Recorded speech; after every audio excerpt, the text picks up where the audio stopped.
Hi everyone, Assalamualaikum warahmatullahi wabarakatuh. Okay, in this session we would like to discuss about this topic. It is about how to write an essay or opinion in mass media. So this is me, Rafika Rabafara, back again today with journalistic content. Okay, so this material was delivered during writing seminar. It was in HMJ Esa Progresio, Fakultas Keguruan Ilmu Pendidikan, University of Muhammadiyah Malang, on March 6, 2020. So it's quite recent, before the pandemic happens. Okay, so I would like to deliver in Bahasa Indonesia, of course. So, Anda tahu mengapa harus menulis? Kenapa sih kok butuh menulis begitu ya? Ya karena nggak semua orang itu suka menulis, karena itu menulis disebut dengan cita-cita yang langka. Karena kebanyakan orang kalau ditanya cita-citamu apa gitu, mau jadi dokter gitu, mau jadi polisi misalkan, atau mau jadi profesi-profesi lain. Kalau profesi menjadi penulis kayaknya jarang sekali ketika ditanya cita-citamu ke depan apa, menjadi penulis kayaknya langka banget gitu. Ya pertama karena menulis adalah cita-cita langka. Kemudian menulis adalah bagian dari ekspresi jiwa. Kita bisa mengungkapkan apa yang menjadi perasaan kita, apa yang menjadi pikiran kita lewat tulisan. Mengapa menulis? Selanjutnya adalah karena menulis itu menggerakkan, so it's moving. So bayangkan saja dengan berita dengan headline yang provokatif, itu bisa saja menggerakkan orang. Dan tulisan itu such a powerful today in this digital era. Juga kayaknya media massa yang berbentuk tulisan itu juga menjadi salah satu pilar negara begitu ya. Karena ya banyak sekali hal yang terjadi, social movement, gerakan-gerakan terjadi bisa seringnya juga karena tulisan begitu. Jadi tulisan itu menggerakkan, ya bagaikan pisau begitu. Lalu kemudian mengapa menulis? Ya kita perlu latihan menulis karena menulis itu bukan bakat. Kita tahu kan ada 4 skill berbahasa. Yang paling tinggi adalah menulis. Yang pertama adalah listening, yang kedua adalah reading, ketiga speaking, yang keempat adalah writing. So, let's say misalkan orang Indonesia, semuanya berbahasa Indonesia, semua bisa berbicara bahasa Indonesia, tetapi tidak semua bisa atau mampu menulis tulisan yang baik dan benar, sesuai dengan sistematika yang ada. Lalu, menulis adalah kemampuan tertinggi dalam berbahasa. Oke? Menulis bukan bakat, maka dari itu disebut menulis adalah skill. There are 4 language skills we learn, and one of the highest one is writing.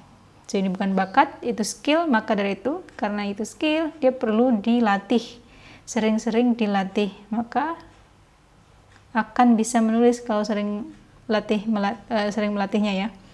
Oke, selanjutnya adalah ketika kita akan menulis essay atau opini, lalu kita ingin publish di media massa atau publish di web atau manapun, agar menarik harus memperhatikan setidaknya unsur ini. Ada 6 unsur, tapi mungkin ada unsur-unsur lain, tapi di sini dirangkumkan ada 6 setidaknya. Magnitude itu apa? Gaungnya gitu ya. Ada gaungnya. Kalau opini itu tidak ada gaungnya, tidak ada efeknya begitu, ya untuk apa gitu. Jadi dia harus punya gaung. Lalu kemudian significance, dia harus apa signifikansi? Apa pentingnya menulis ide itu? Ide itu pentingnya apa sih buat masyarakat gitu, atau buat pembaca? Lalu timeliness, ada timelinenya. Kadang menulis itu harus memperhatikan aktualitas. Misalkan aktualitas itu aktualitas atau harus timeliness. Misalkan besok adalah hari pendidikan, misalkan kita udah targetkan, oh karena besok hari pendidikan saya akan menulis tentang pendidikan begitu. Jadi ada timelinenya. Kemudian proximity itu kedekatan bisa kedekatan daerah, kedekatan ras, kedekatan suku, itu juga bisa jadi begitu. Proximity kedekatan, misalkan saya dulu itu ingat ngekos di daerah Malang ini. Saya di daerah Malang, lalu kalau ada berita tentang Malang, itu ya merasa ingin membeli korannya itu. Merasa ingin membaca berita yang ada di koran itu. Atau misalkan saja hal yang terjadi, misalkan penembakan kemarin di Australia itu, bukan di Australia, di New Zealand itu, Muslim ditembak di masjid. Kan kita akan cari berita tentang penembakan itu karena apa? Kedekatan itu, karena ada proximity. Proximity-nya adalah sesama Muslim, walaupun secara geografis tidak dekat, tapi ada kedekatan emosional karena satu ras atau satu suku. Prominence sama juga prominence, lalu impact. Anda tahu prominence, dan tahu impact. Oke. Prominence itu lebih pada apa ya, pentingnya apa begitu. Lalu impact adalah dampaknya dari news, dari tulisan yang akan kita tulis. Kemudian untuk menulis, kemampuan apa yang harus disiapkan? Pertama adalah pengetahuan di bidang tertentu. Misalkan Anda mau menulis tentang pendidikan, jadi Anda harus tahu isu-isu tentang pendidikan yang saat ini sedang populer. Misalkan saya ini di dunia pendidikan, saya ini sedang populer tentang pembelajaran online atau polysynchronous, asynchronous, synchronous learning, blended learning, dan sebagainya. Jadi Anda harus tahu di bidang itu. Atau misalkan ekonomi, sekarang ini yang disorot ketika pandemi COVID-19 ini adalah misalkan kolapsnya UMKM gitu. Jadi Anda harus punya pengetahuan di bidang itu. Oke. Jadi idenya apa? Misalkan online learning yang ingin disasar apa? Angle yang ingin diambil atau sudut pandang yang ingin diambil apa? Apakah isu tentang bagaimana ibu-ibu atau emak-emak di rumah yang harus beralih peran menjadi guru bagi putra-putrinya yang saat ini sedang LFH, learning from home begitu, atau apa? Jadi angle-nya ditentukan. Lalu juga harus tahu tentang teknik penulisan opini. Nah, ada strukturnya menulis opini itu bagaimana. Kemudian pengetahuan bahasa. Oke, ini penting juga, pengetahuan bahasa. Walaupun kita we are native of bahasa Indonesia, it doesn't mean that we know the EYD of bahasa Indonesia. Jadi karena misalkan menulisnya dengan menggunakan bahasa Indonesia, berarti harus mengikuti EYD yang diatur dalam tata bahasa Indonesia. Misalkan, jarang sekali, misalkan praktek, kita menulis praktek. Praktek itu yang diucapkan ternyata dalam bahasa tulisnya bukan praktek, tapi praktik begitu. Jadi pengetahuan semacam itulah yang perlu dimiliki. Kemudian pengetahuan tentang media massa. Ini juga penting. Kalau Anda memasukkan tulisan ke media massa, Anda harus cari media massa yang sesuai dengan tulisan Anda. Misalkan, kan kita tahu tipologi, kita harus cari atau research begitu ya, media massa yang kira-kira cocok dengan tulisan Anda apa. Misalkan Anda mau menulis tentang Islam, nggak mungkin dong Anda menyasar atau mau mengirimkan tulisan ke Kompas, kan itu nggak mungkin sekali. Atau misalkan kalau mau yang Islam-Islam, berarti Anda bisa saja masukkan ke media massa seperti Republika begitu. Jadi Anda harus tahu bahwa ya disitulah ada politiknya. Jadi koran-koran itu juga punya political interest masing-masing, karena koran atau media massa menjadi salah satu tombak bagi politisi atau ideologi tertentu. Jadi Anda harus sasar media massa mana yang kira-kira cocok dengan gaya tulisan atau ide Anda. Oke? Itu. Kemudian bagaimana? Nah, cara menulis, salah satunya Anda perhatikan ada istilah namanya, ini istilahnya teknis sekali. uh, istilahnya pertama adalah pack. Pack itu kalau dalam bahasa Inggris apa ya, kayak pasak gitu. Pasak itu cantolan. Kalau Anda membuat kemah gitu ya dulu, si zaman suka pramuka, bikin kemah itu perlu adanya pasak. Nah, pasak itu apa? Cantolan, ya. Dan dalam hal ini, dalam menulis opini di media massa, Anda perlu cantolan peristiwanya apa? Misalkan cantolan peristiwa, ya ini lagi booming misalkan COVID gitu. Cantolan peristiwanya itu. Cantolan peristiwanya tentang COVID, terus Anda menyoroti pendidikan di masa COVID gitu. Lalu sudut pandang, itu penting juga. Sudut pandang itu dari angle mana yang Anda soroti. Misalkan pendidikan dari segi tadi dari segi orang tua yang sekarang punya peran lebih kompleks untuk mengajari anak-anak mereka dengan segala keterbatasan mereka. Mereka harus belajar matematika lagi, harus belajar teknologi lagi demi memfasilitasi anak-anak di rumah untuk belajar begitu. Itu Anda bisa kecilkan angle Anda atau sudut pandang Anda bisa ditentukan. Lalu eksplorasi gagasan. Untuk mengeksplorasi gagasan Anda perlu data, Anda perlu research, survei saja, kira-kira datanya seperti apa. Lalu struktur dalam menulis opini atau essay, setidaknya ada 4 struktur ini, itu general structure-nya. Ada judul Anda bisa tidak terlalu panjang ya kalau judul opini itu, singkat, padat, jelas begitu. Judul, lalu alinea pembuka atau disebut dengan lead-nya harus, nanti ada cara-caranya membuat lead itu adalah kalau bahasa Inggris introductions-nya, lalu isinya tentang apa, kemudian penutup, semacam konklusi begitu ya. Oke, mudah sekali, mudah diingat, judul, lead, isi, lalu penutup, begitu struktur opini ya. Oke. Judul, untuk membuat judul pertama harus menarik ya, karena orang membaca opini itu memang yang dibaca pertama kali judulnya, jadi harus eye catching, menarik, lalu pendek, tidak klise. Jadi tidak klise itu bahasa yang digunakan tidak mendayu-dayu gitu ya, karena bahasa essay itu straightforward gitu, tidak basa-basi. Oke. Lalu misalkan begini, judulnya menarik sekali nih, singkat, padat, jelas. Seperti ini, beras dan kemiskinan. Menarik kan? Beras dan kemiskinan. Sudah begitu saja. Lalu kemudian, ini dari Kompas, rumitnya jenjang karir dosen. Misalkan.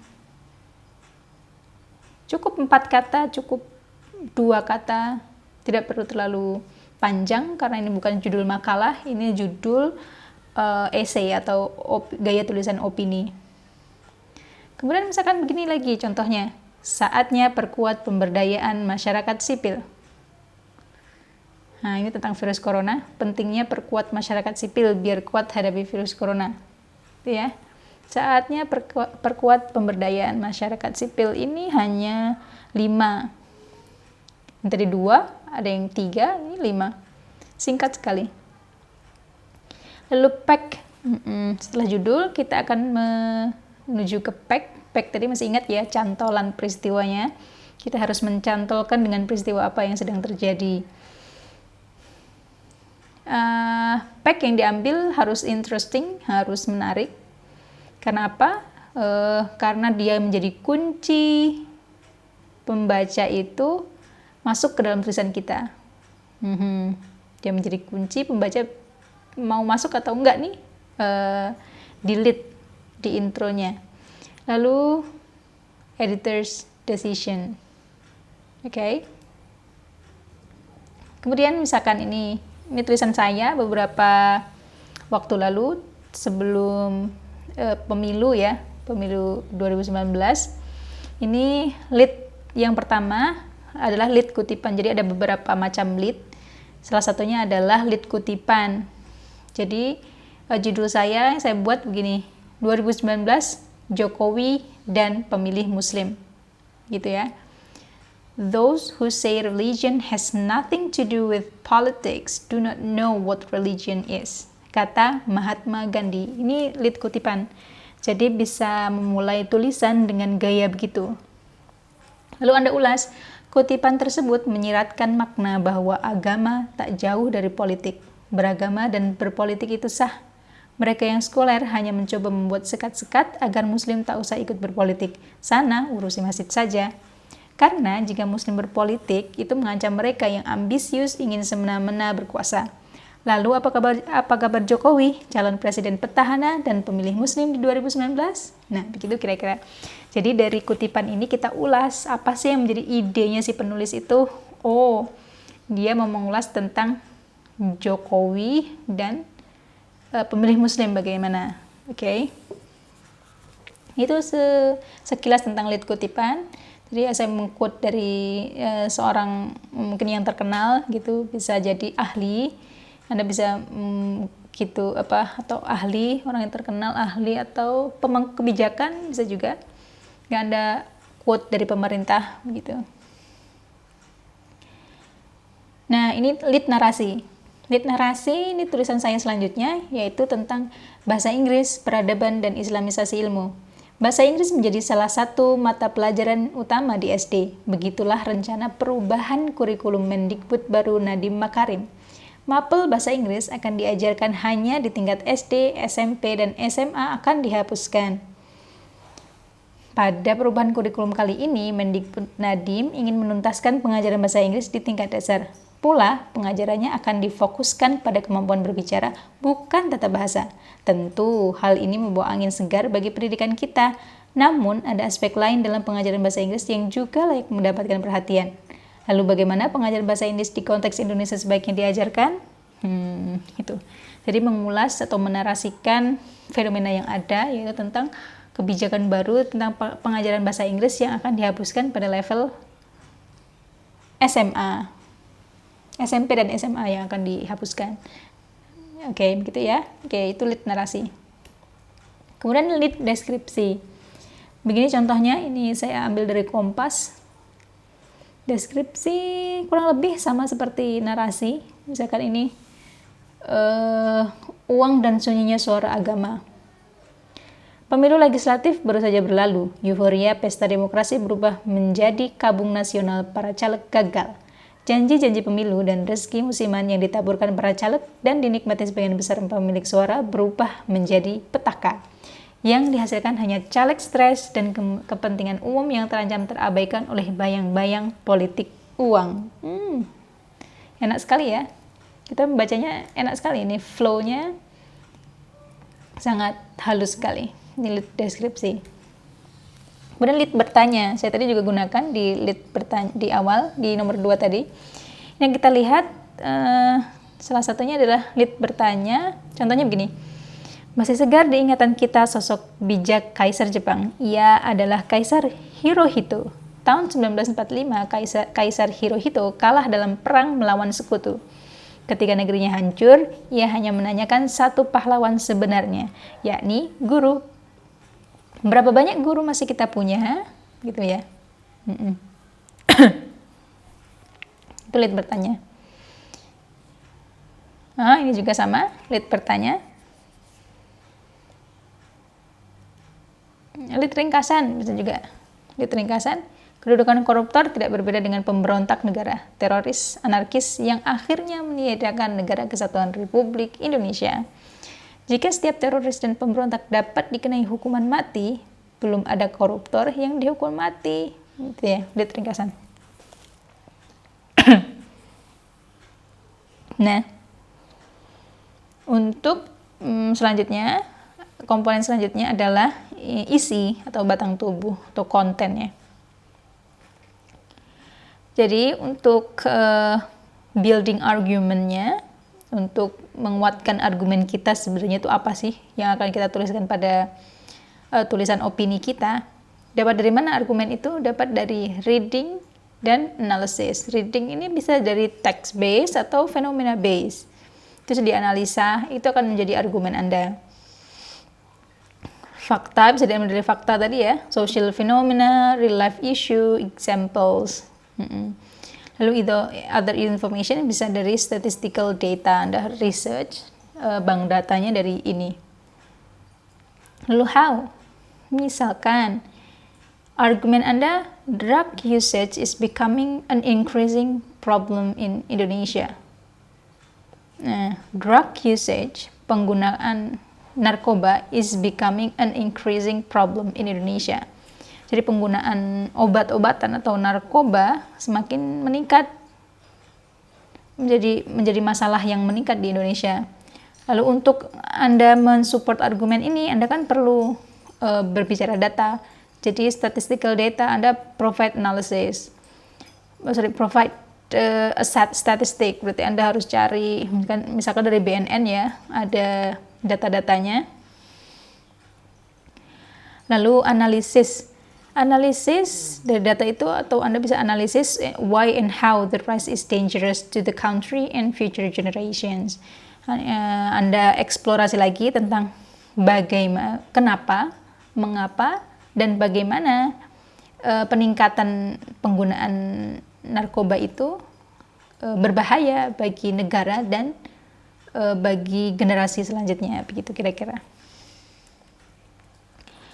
Lalu hal yang penting selanjutnya adalah word choice atau pilihan kata. Pilihan kata, misalkan kita kata yang digunakan lebih baik specific word. Specific word misalkan good, nice, bad itu terlalu vague. Vague itu tidak jelas. Anda harus rubah itu menjadi specific word. Misalkan good menjadi respectful. Good itu terlalu general, jadi Anda you need to specify it into respectful, atau nice menjadi loyal, atau bad menjadi selfish. Itu contohnya ya. Harus concise, kata-kata yang digunakan concise, brief gitu ya. And harus effective.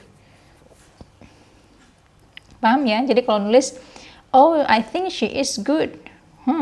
Tidak begitu, tapi langsung spesifik, cari kata yang spesifik untuk itu. I think she is loyal. I think she is respectful. I think she is selfish. Bisa begitu. Lalu transition sama aja di bahasa Indonesia maupun bahasa Inggris, penulisannya juga pakai transition. Transition itu apa ya? Peralihan dari satu kalimat ke kalimat yang lain begitu. Biar kalimatnya itu tidak kaku, jadi perlu transisi. Kalau yang selaras dengan ide-ide selanjutnya, selaras dengan ide atau satu ide, itu bisa digunakan selanjutnya, senada dengan itu, dengan demikian. Kalau bahasa Inggris bisa in addition, likewise, bisa thus, therefore, gitu ya. Bisa juga pertentangan dari ide sebelumnya. Bisa pakai kata bagaimanapun, however, di sisi lain, on the other side, sebaliknya, on the contrary, misalkan begitu ya. Jadi harus pakai transisi agar peralihan satu kalimat ke yang lain itu bisa soft, bisa flow-nya itu bisa bagus. Nah, misalkan kita menulis pakai bahasa Indonesia, yang paling diperhatikan adalah EYD atau ejaan yang disempurnakan. Nah, ini contohnya common errors. Ini common errors yang sering terjadi di kita. Praktek, bukan praktek yang benar, tapi apa? Praktik. Ada juga yang menulis Anda dengan A-nya yang kecil itu kurang tepat. Yang benar adalah Anda pakai A besar, kapital. Di rumah, nah, masih ingat kan ya kata depan itu ya? Bagaimana digabung, kapan digabung, kapan dipisah. Di rumah, gini kan kurang tepat ya. Yang benar adalah di spasi rumah gitu. Kreativitas agaknya benar, tapi ternyata ini tidak tepat juga. Yang betul adalah kreativitas pakai V, bukan pakai F ya. Lalu memperhatikan, kalau di dalam bahasa Indonesia tuh KPTS itu melebur. Jadi kalau ada ada imbuhan depan, itu KPTS dia akan melebur. Misalkan ini kan P ya, KPTSP. Memperhatikan, P-nya melebur jadi memerhatikan. Jadi yang benar adalah memerhatikan. Ilmu-ilmu itu yang harus dipunyai ketika akan menulis opini berbahasa Indonesia. EYD. Oke, penutup. Penutup dalam menulis penutup untuk essay itu bisa berupa saran, kesimpulan, atau projection juga bisa. It is projected that, gitu ya. Saran, kesimpulan, no new idea, this is big no. Jadi jangan memunculkan ide baru karena penutup. Oke. Memilih media itu merupakan salah satu kunci sukses juga agar tulisan Anda dipublish di media massa adalah ketelitian Anda memilih media sebagaimana saya sampaikan sebelumnya, bahwa pendirian media sendiri itu tidak lepas dari political interest. Jadi masing-masing media punya ideology, I would say they have their own ideology. Misalkan saja di media massa nggak usah jauh-jauh lah, misalkan anda melihat televisi ya, antara TV One dan Metro TV itu sudah agaknya berbeda. Begitu juga dengan Kompas dan seterusnya. Jadi Anda harus bisa memilih media mana yang cocok dengan tulisan Anda. Okay? Wrap up, any questions, response, objections, you can write down in the comment box below on the YouTube platform. And thank you very much. That's all. Assalamualaikum warahmatullahi wabarakatuh.